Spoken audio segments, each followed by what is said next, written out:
The president is sounding quite hopeful because the U.S. is on track to exceed his goal of administering 100 million vaccine doses in his first 100 days in office. 26 million shots have already been given in his first 3 weeks. That's despite, he says, inheriting a pandemic without a plan. During a visit to the National Institutes of Health Thursday, the president announced the U.S. has secured commitments for 200 million more doses of the COVID-19 vaccine from Pfizer and Moderna to be delivered by the end of July. Biden also said 100 million doses that had been promised by June will now arrive in May. That's a month faster. That means lives will be saved. A grand total of 600 million doses for the U.S., with each American needing 2 shots.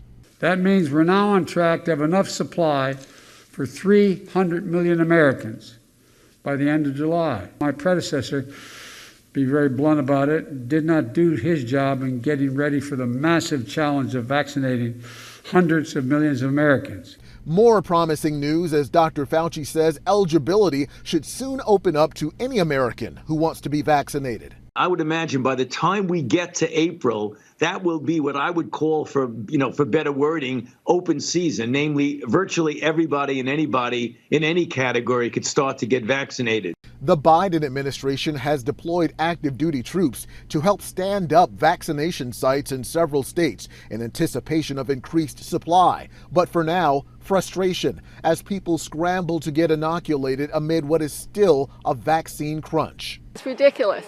30-degree weather. There were people in wheelchairs, walkers. This is ridiculous.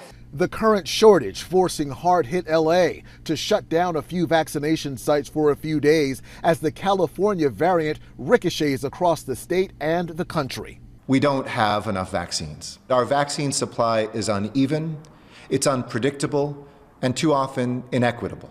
Meanwhile, the CDC says once people have been fully vaccinated, they no longer have to quarantine if they are exposed to the COVID-19 virus. But officials caution that for now, they still should wear masks. The bottom line is this: masks work, and they work best when they have a good fit and are worn correctly. Where schools are concerned, the White House says it will follow new guidelines expected to come today from the CDC on when and how to reopen schools. This after critics say the president has been backing away from his pledge to open a majority of schools in his first 100 days in office. Eric Phillips, CBN News.